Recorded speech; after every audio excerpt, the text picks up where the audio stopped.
this, okay? So we will just go through this. They're really good. Yeah. Wow. Do you know, and one of the first ones that came out right away, like I took the questions, posted them in here, and it was, gosh, where is it now? Now it doesn't even jump out at me. We'll get to it. But anyway, all right. So we'll just start. 22 questions. It's not 50 questions. So first one is, how do you identify an addict? I feel like an addict or an alcoholic, I think they really identify themselves. I think that it could be a stigma, but it is also, it's a disease, as you well know. Yeah. So I think one of the things that's really sad is I think if we did a better job of, people understanding that addiction and alcoholism, is a mental health issue, that we would be more apt to lift people up. Yeah. So, when somebody is an addict or alcoholic, we point the finger and talk behind their backs and whisper terms, and we don't go near them to try to help them. But if somebody down the street had cancer, we'd be bringing pot roast and Well, and I think sometimes people will be like, oh, they're just an addict, right, or they're an alcoholic, which just feeds into that stigma, right. But also probably that question is like, is it number of drinks? Yeah. Is it the amount of drugs that you do? And I would say that, it's hard because I think an addict or alcoholic, we know we're addict or alcoholic because we can't not drink, and the obsession to drink is so strong. Yeah. Yeah. It becomes a priority. It becomes, it rules every aspect of every waking your thought, life, every waking moment. Yeah. Yep. And I know that there's functioning alcoholics. I was functioning for a while. Yeah. Yep. A lot of alcoholics. My mom functioned. She died young, but she functioned pretty well most of her life. She was a PhD. Wow. But yeah, she held it together. But that doesn't mean that she was easy to be around. Right. Yeah. And I don't think, like what you had brought up, is it, I drink 7 drinks at a time. Is it binge drinking? Is it? But it is. I think it's hard to define just because sometimes you have to define that for yourself. Right, because it's the obsession of the brain. Right. So... can happy people become addicts, or is it reserved for trouble people? So I think it's funny. I love that question because one of the things I said right when I opened up is I didn't have a happy home life at all. But I know, knowing what I know, that I was born an alcoholic. But I said too that it's always interesting. It was really interesting to me at first when people would get up and I had the greatest mom and dad. I had the best home life. So they had every reason to be happy. But I believe that there is a genetic component to alcoholism and that we are born that way, Yep. So. And mine was, I grew up in a really good household. Yeah. Never saw, my parents didn't drink. Maybe my dad would have a beer every now and again. Right. Nothing. Right. But it was the minute I started, it was like, yeah. and off to the races. Right. Yeah. Because it fixes you. It is the... Yeah, whatever it is. Yeah. What drove you to become an addict? Yeah, so I truly believe that I was born that way. And I think for me, it was always how different I felt and how, a part of. And that when it was like, woohoo, I found it. And what's sad about that is it only works a few times. Yeah. And then you chase that feeling. For sure. So lucky for me, I only chased that feeling for 11 years, but people chase it a lot longer. Yeah. Their entire lives. And then what happened for me is alcohol stopped working completely. It shut off my body. Like I'd walk like a wet noodle, but my brain was still going full force. Yeah. So. Yeah. What was your low point? You go first. Oh boy. What was my low point? Gosh, my low point. I think I remember so clearly. I was in college, my first year of college, and that's really for me when my drinking and drug use just was, oh my God, it was awful. Same. And I remember my roommate in college and a couple other girlfriends that we hung out with, they had pulled me aside. I think they said we were going to do something, whatever. And they had like a mini intervention on me. Like, Kate, you got to stop what you're doing. I'm like, yeah, okay. And then they got me at a low point. I was probably super hungover or still high, something. And I'm like, yeah, I probably do. And then they're like, hey, we should smoke pot. And I'm like, okay, well, this defeats the purpose, you know? So, but I remember after that, I had, had suicidal thoughts, and I was thinking about taking a knife to my wrists, and then I was thinking how I could jump off the balcony at the dorm where I was staying, and I was like, okay, this is not right for me. Right. And I remember calling my mom and telling her everything that I was doing, that I was flunking out of college, had to change my major because I just couldn't keep up with the class, you know.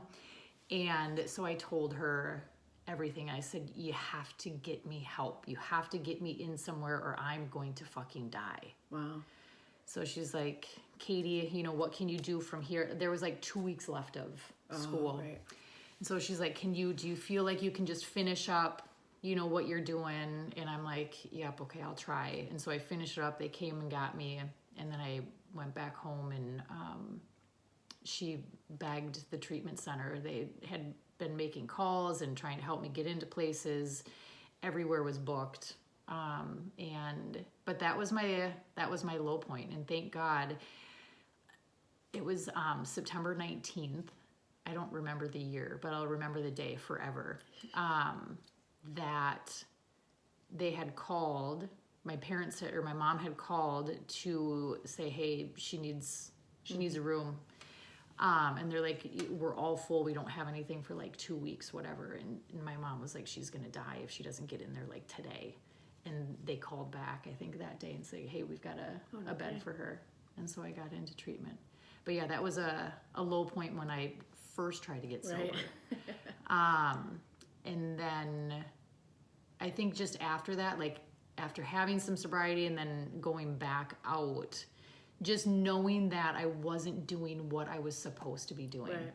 And not about following rules or, you know, any of that. I just knew that the life that I was living was not the life that I was supposed to be living. Right. That wasn't for me. Mm-hmm. And so that got me back in and sober. Yeah, well.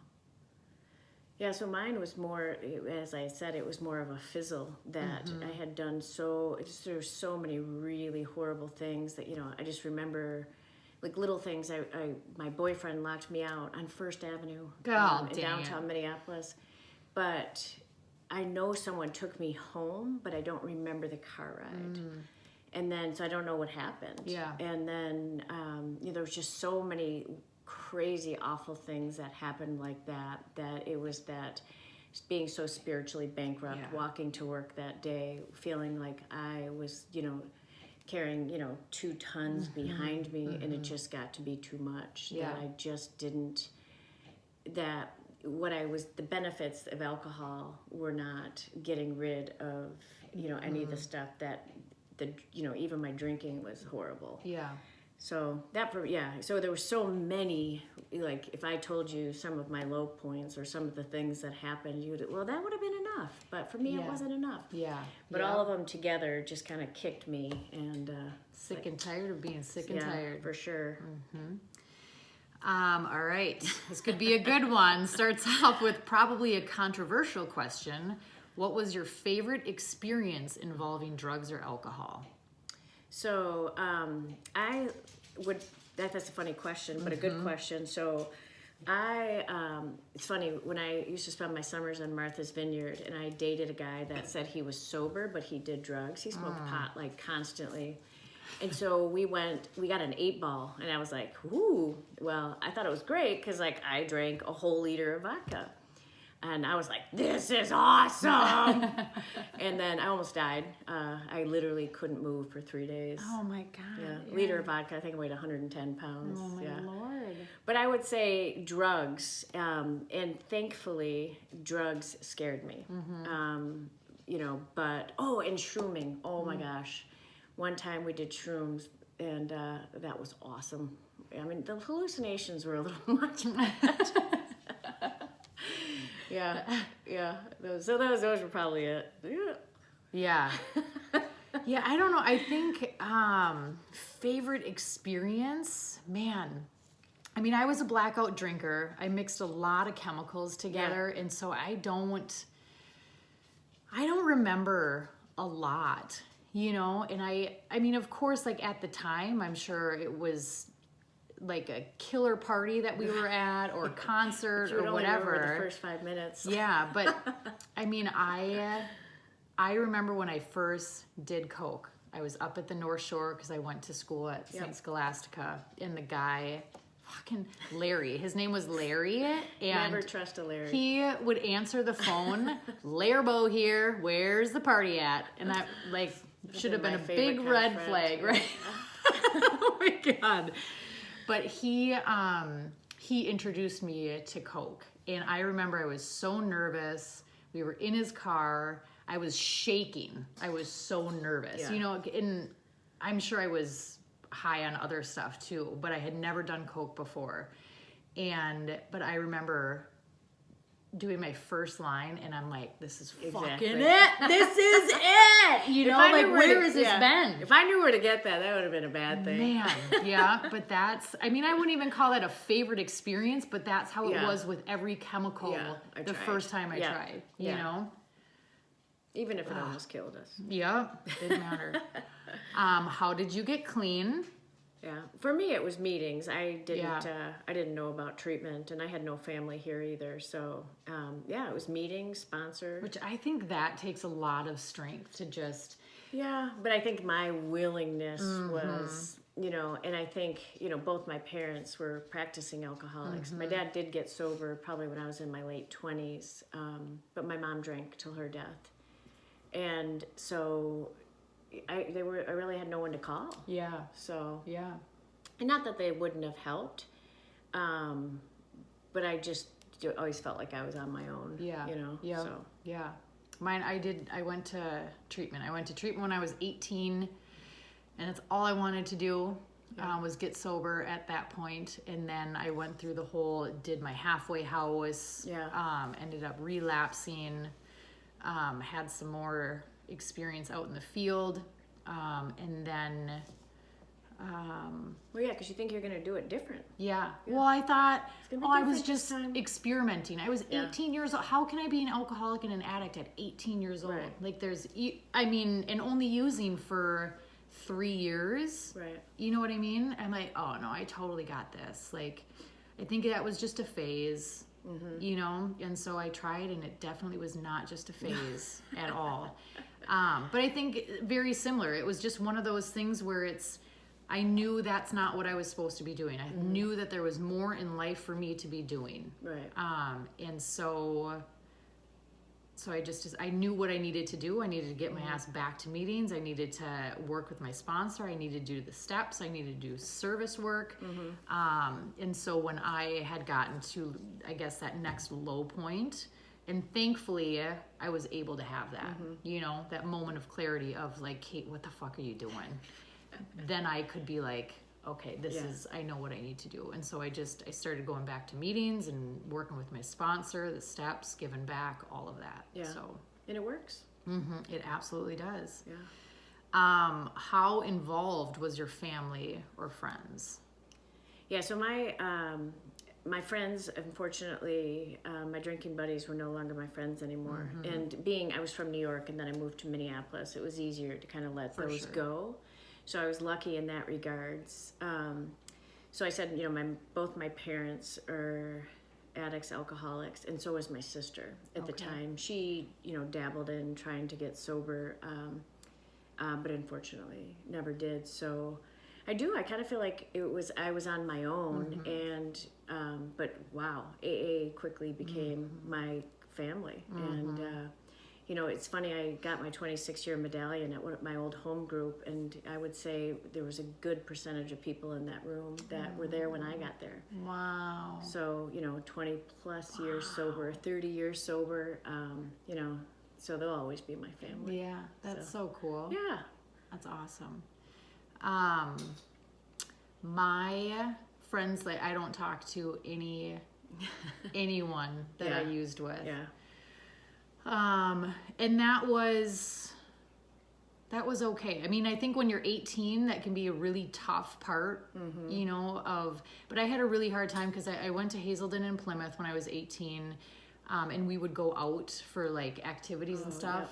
And I mean, in the general area, I would see like somebody's, you know, so those were tough times, but I mean, nobody cared or was happy necessarily that I was getting sober. Well, right, and that's the thing though, but as an alcoholic, we think everybody cares. Right. We're so self-centered that it's all about us. Yeah, and like what am I going to do if I lose that? Right. They didn't give a shit, No. you know, so it didn't really matter. And my family has, I don't know how my parents still own me as a daughter today. Yeah. There is no reason why they should have. They've always supported me. Yeah. You know, they didn't like what I was doing, and But they knew it wasn't you. yep. But they've always been there, and still to this day, Mama Kay, my mom, so every month on the 7th, on the 7th, she will write me a message. Yeah. I think it was like 190 some odd months. So every day since I've gotten sober, on the 7th, she writes me a text message about how proud she is and all that stuff. So so I can relate to that, having a daughter in recovery. You know, that you still love them. Right. You don't love the disease. yes, yeah, So which can be a fine line. You know, that enabling and supporting. yeah. So for sure. How could you finance an addiction? That's a good one. Yeah, and I made a lot of money, so I was a bartender, and so, you know, and luckily, I mean, booze is cheaper than drugs, but yeah, I used to go to different liquor stores too, so they wouldn't think I was an alcoholic. Yeah, isn't that funny?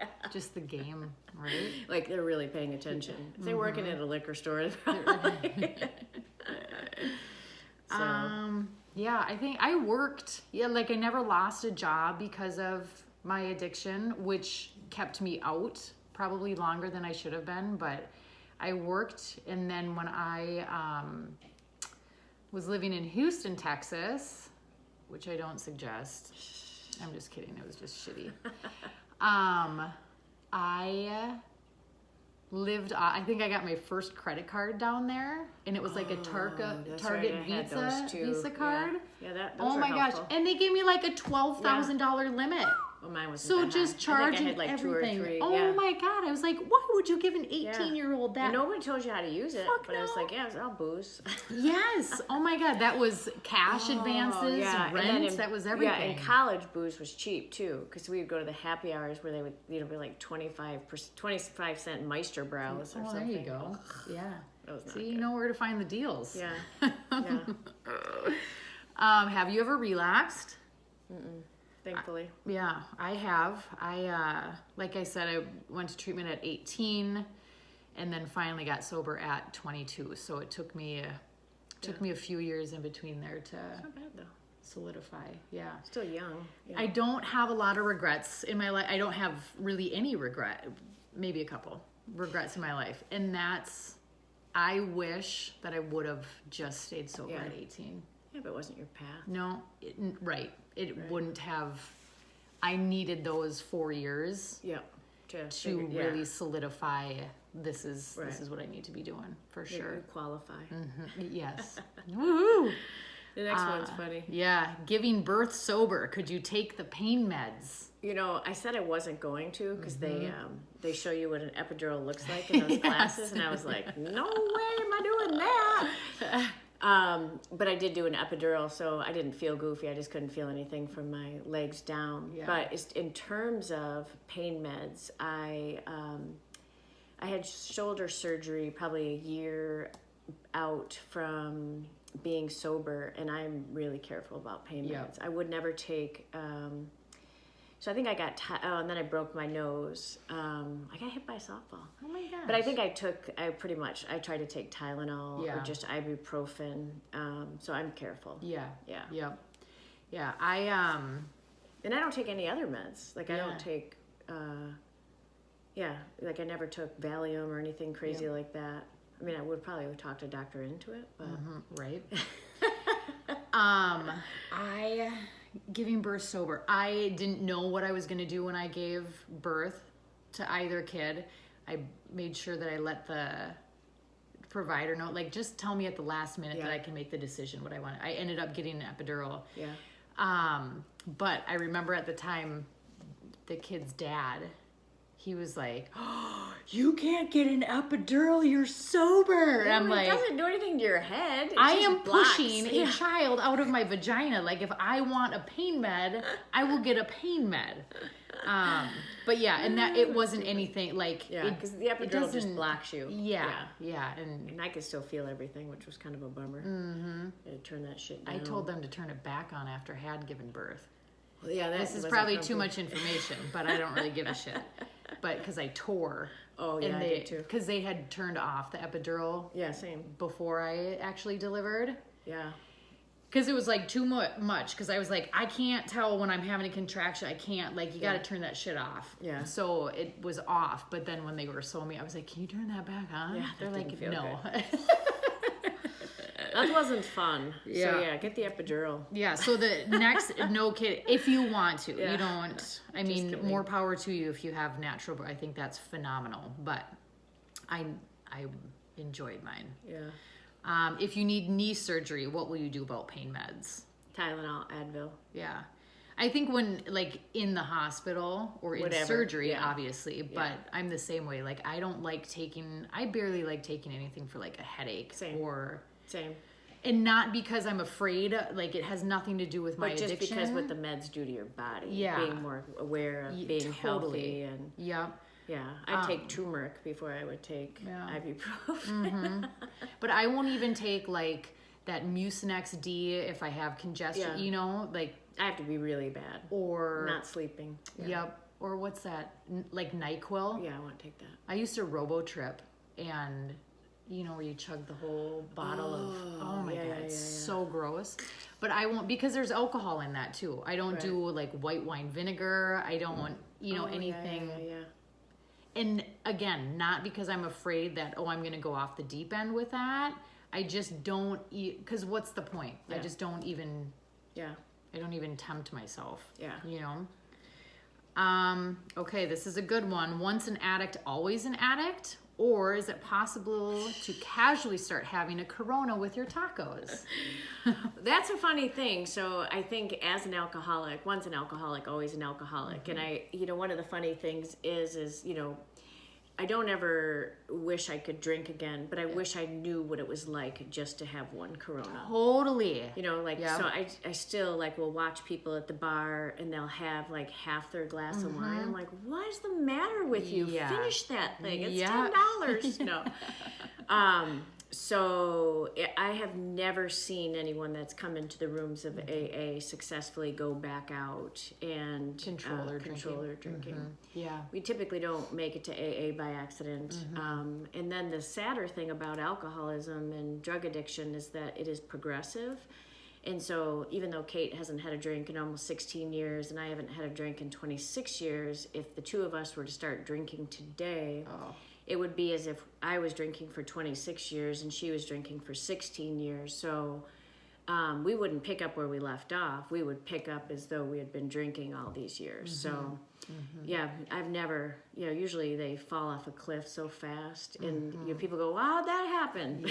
Yeah, exactly. So, No, which, and there's times where, that fleeting thought of, I wonder what it would be like Yeah, you know, just to be able to enjoy a glass of Cabernet with a Yeah. steak or something. Oh, I'm a vegetarian, but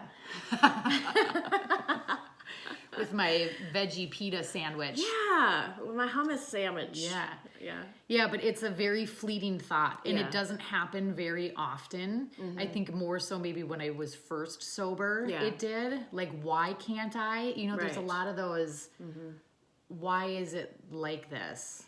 Right. And now, if I were to ever have the thought of like, I could have one drink, then I know I have a serious problem. Yes. And that Yep. I'm not doing what I'm supposed to be doing. And so what do you do in those moments? Like, I know what, Yeah, so for me, for certain, I haven't had a thought about having a drink in like really a really long time. And I've done check-ins. So obviously I got a divorce and sobriety. I've had a daughter, that's gone through 2 different treatments. I've had a daughter that had serious brain surgery. So I've had some really big, scary things happen. I've been laid off from jobs. And I do a check-in with myself, like, could I take a drink over this? And the answer has thankfully always been no. yeah. But if the answer were ever yes, that, I know myself well enough to say, I got to get to a meeting. I need to reach out to another alcoholic. I need to start, working on towards getting a healthy mind. And again, like for me, that's also a healthy body. So sometimes even if I'm just having a bad day, just going out and running and, seeing, God and nature and, the beauty of the day, that helps too. But yeah, there's no one drink for me. I don't, it floors me how that, just because I don't know any different. Yeah. But I too, like going along with that, I know when that thought comes in, same thing. I got to reach out to something's not right. I got to reach out to someone and let because the minute I keep that secret, like I'm in deep shit, like real deep shit. Yeah. But I also know too that I know that's my addiction. Yeah. I know that's my disease, and you hear that all the time. Like you've got your recovery here, and your addiction is always sitting on your other shoulder, and it stays there. It's very patient. And it's not even just the hey, you could have a drink. It's that you're not good enough. You're not doing okay. You're not doing what you need to be doing. It's it's that voice that's trying to hold you down, and having to have the strength to kind of push beyond that and say, no, I'm enough. I'm good enough. Yeah, that's good. So I like this next one. What do you tell your kids about your past? So we never told our children that we were recovering alcoholics until they were probably, I would say 11 and 12, maybe 12 and 13. And, they thought it was cool. I mean, they grew up with parents that didn't drink. I didn't really start to tell them my story. And now I kind of do it in a funny way. They're both, adults. I haven't shared some of the really awful stuff. Yeah. But I shared the feelings of what it did to me and the feelings of growing up with an alcoholic parent. And I go to meetings with them. And, oh, well, so just cool. Izzy sober, but Joe comes to meetings with us, I should say. Nice. My kids don't get it. I mean, they're so little. Yeah. They're 6 and 8, and they just know that mom doesn't drink. They don't understand being sober. They don't understand any of that. But I'm sure eventually it will come up. And if they do ask, why don't you drink? Because their dad and their stepmom drink. And sure. They'll be like, yeah, dad drinks that type of beer, and Annalie drinks that wine. And I'm like, okay, you guys don't need to know that stuff. Right. But, if they do say, well, we don't, because there's nothing in the house, none of that. But it's just like, mom doesn't drink. Yeah. Because if I say mom's sober, they're like, what does that mean? Yeah, exactly. Yeah. I love this question. I love it. Does being sober define you as a person? So I would say no, right off the bat. Being sober and being in long-term recovery is just a part of me. It doesn't define me. Yeah. I like to think about what defines me more is the strength of character that getting sober and living a sober life has given me. Yeah. So again, that's why I said I wouldn't have a do-over. I would never take back. But yeah, I don't feel like it defines me. I wouldn't hate the idea of, there's Erin, there's that alcoholic. Right, right. Because that's so not you. Right, You know, right, it's right. not. And I'm exactly the same way. I don't let it define me. Right. You know, I don't let it put me into that stigma. Right. You know, and part of this is all about like the letting phoenix, go of the stronger stigma. than stigma. Like it's just part of what I did. Right. You know? But I am, and I said this before, is that getting to the point to share it, to try to lessen the stigma, because, you know, we're two incredibly strong, successful women in our own right, because we haven't let the stigma of alcoholism define us. Absolutely. So if we can help other people do that, then yay. Yep. What's on TV back there? I don't know. I feel like we should have floating tacos. Yeah. Going through. We should have set that up. Oh, damn We it. didn't. Next time. Next time. Okay. How often do you think about drugs or alcohol? So I don't ever think about drinking or doing drugs, but I think that going to meetings again and having a daughter in recovery. I mean, I definitely don't think about drinking or using, but I think about the spirit of recovery probably a lot. So yeah, I probably don't. Yeah, I don't think about using, but I think about, I guess, being sober and about Yeah. I think about people not using drugs and alcohol a lot more. So like going to meetings, when you see like the miracle work through people's lives, that they no longer rely on drugs and alcohol. Or being at meetings and you see what drugs and alcohol did to people's lives, and you kind of feel the gratitude that you're not in those shoes. I think about that, but never drinking. Yeah, same here. I don't think about drugs and alcohol.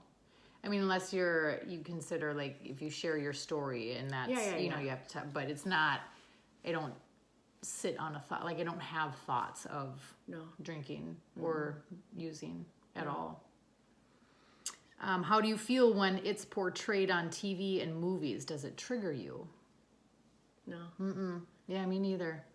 When I first finally got sober, I remember for probably the first year, I didn't trust myself enough that I wouldn't even go into like a restaurant. Oh, no kidding. Yeah. Like I scared myself enough with like my drinking and using that I was like, I can't even, I was a huge raver, just a candy kid too. And there was music that I couldn't listen to, like the electronic music or like house music, any of that. Like I didn't listen to that for a long time because it would just put me in a place, and it's like, I don't even need to do that to myself, Yeah, so no, it did never ever triggered me. But yeah, I think for me, going out to like, dinners with everybody that I worked at Roost Chris Steakhouse. So just sitting out and having like these long dinners with, 20 glasses of wine, that it was interesting. That was kind of triggering to me. And so for many years when we would go out to eat, it would just be kind of a quick dinner, So, and it took me a while actually to get used to it. Like, oh, you don't sit here for 3 hours. Yeah, right. But I also don't go sit at bars either. So I think it's boring. Well, and I think even like at parties or out at dinner or something, I know for me, like, it doesn't bother me to be around any of that stuff. I'm not triggered in those moments or anything. But I definitely have a threshold of how long I can be in those places. Not because I'm afraid that I'm going to pick up and use, but just because it's like everybody is boring. Like has went to that point where it's like you just I'm kind of done with it. So same. Yeah. If I'm stressed out and my kids suck, I have a glass of wine. What do you do? Go to CrossFit, go for a run. I pray, meditate, deep breathing. Journaling. Yeah. But yeah, I would say, talk to a friend. Yeah. I'll reach out to someone if I'm stressed. Yeah. Probably call my mom. Could you date anyone that drinks? So that's a really good question because when I first got sober, I would have told you no, that I could not have dated somebody that drank. And then I was married for 20 plus years, and my ex-husband, he's been sober now 30 some odd years. Wow. And then I started dating Jim probably about 2.5 years ago, and he is like the most normal drinker in the world. I don't think I've ever seen him have more And the than one. nicest guy you will ever meet. Like, just a good, solid dude. Yeah, he's a great guy. But I don't think I've ever seen him have more than one drink. You know, he was funny. Sober October, he's like, I don't know if I've ever got a month without a drink. I'm like, yeah, but how many drinks do you have a month? And he's like, well, maybe 1 or 2. I'm like, oh, God. So I didn't think that I could. I could never date an alcoholic. No way, shape, or form. There's just no way. No way. And yeah, it doesn't mean I can't love someone who's an alcoholic, but I wouldn't date somebody who's an alcoholic. Yeah. So. Date anyway. I mean, yeah, I think that's fine. But, like, if there's an issue with that person's drinking, I think I would have a hard time because I have committed and vowed to myself after a shitty relationship in sobriety that I am not here to save anyone. Yeah. I can support you. You can help other women. Yeah. And all that, but I can't date someone that is like actively using. My ex-husband was a normal drinker. And even that, like, it was fine. And he would always ask, like, he was always very respectful and supportive of my sobriety. And he would always ask, you know, is it okay if I have a drink? Yeah. Don't care. I would never kiss him if he had it, because I just, that smell just turns me off. Yeah. You know? But, I mean, if you drink, you know, like, it is what it is. Yeah. What is this one? How do you feel about legalizing cannabis? Well, having 2 daughters that like, well, you know, I think of it from a mom. I'm like, you know, pot when I was growing up is very different than pot today.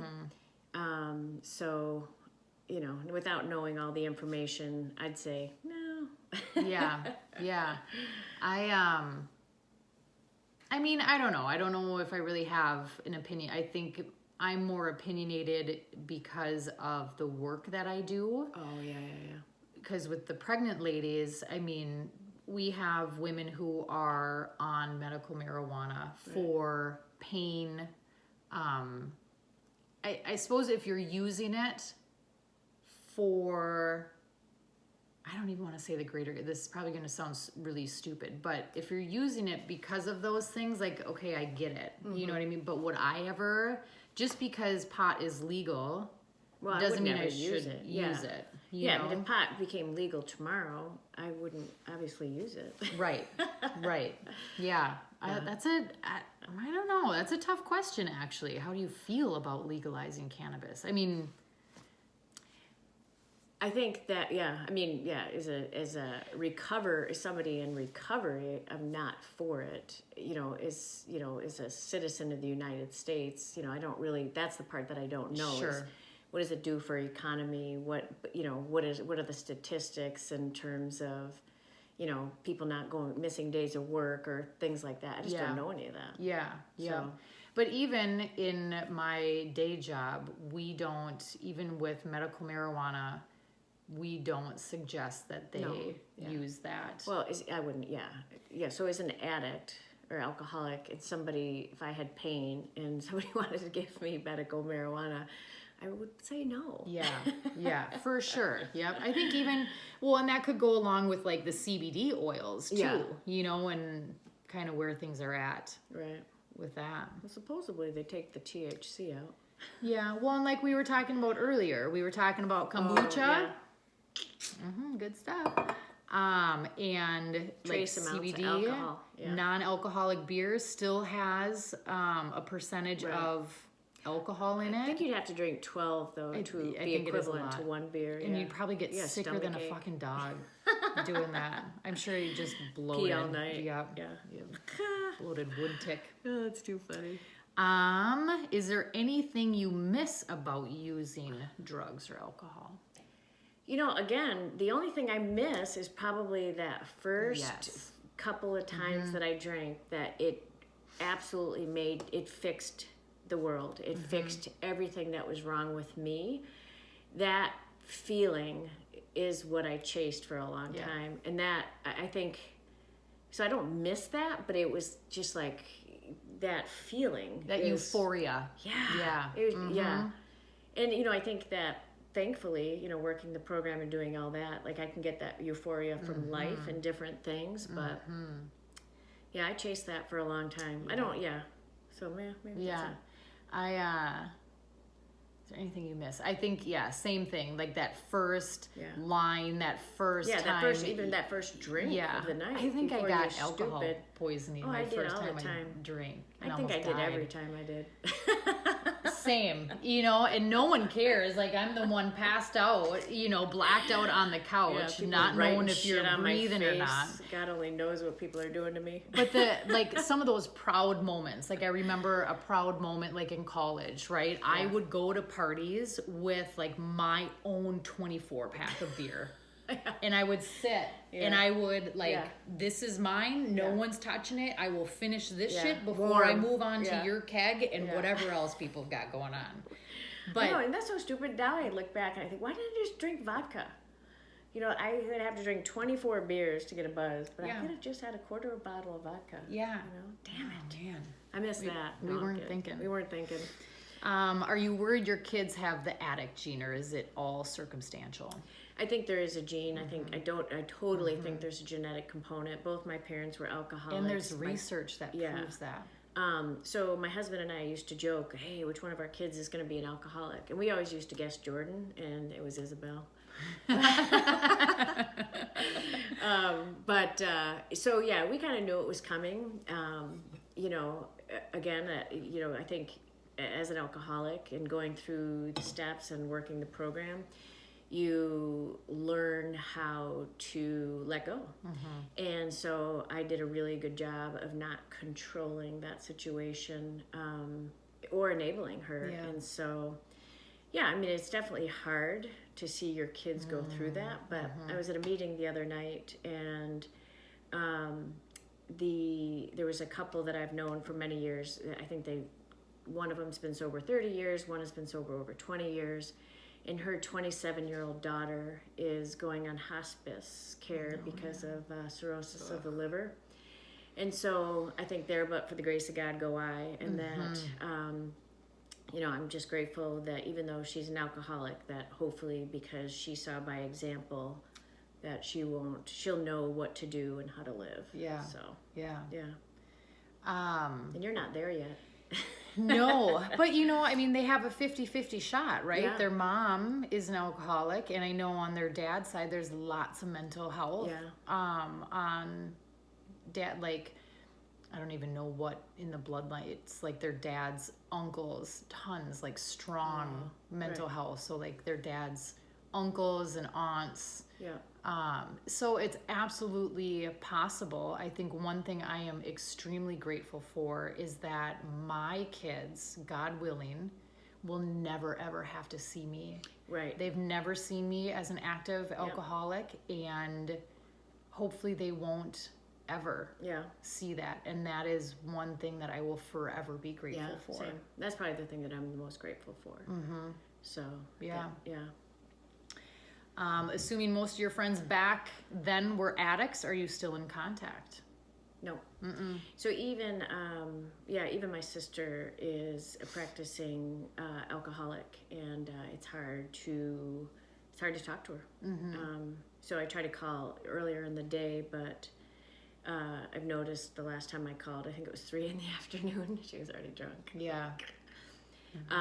So no, I think if I thought I could help, I might. Yeah. But no. Yeah. I think same thing. Like I don't, if people were to ever find me and they reached out because they said, hey, I need had help. they had questions, or they were struggling or whatever, absolutely, I will gladly be there. And even from this, like if there's people that have questions or are struggling or don't know who to reach out for, like look us up. We'll absolutely, we are more than welcome to help out wherever we can. But yeah, there is not one person in my life today that was back then. I mean, outside of family, but I have one good friend from high school. Her dad actually, he was sober many years, and he relapsed before he died. It was really sad, but I'm still good friends with her. She's not an alcoholic, but she did have a daughter that died of an overdose, and so I do still keep in contact with her, but she's not an addict. Yeah. She's just surrounded by them, including me. We're recovering though. We're recovering now, not in college. Yeah. Cool. So, those were good questions. Yeah, really good questions. I like them. And again, if anybody ever has any more questions or are wondering, hopefully people I don't want people to feel embarrassed. That's why I loved that. I knew that you would be open to talking about this, because I think both of you and I are very similar in like. And if you want to know my deep dark secrets, I will tell you. Yeah, for sure. Like just open books. Like I have nothing to hide. No.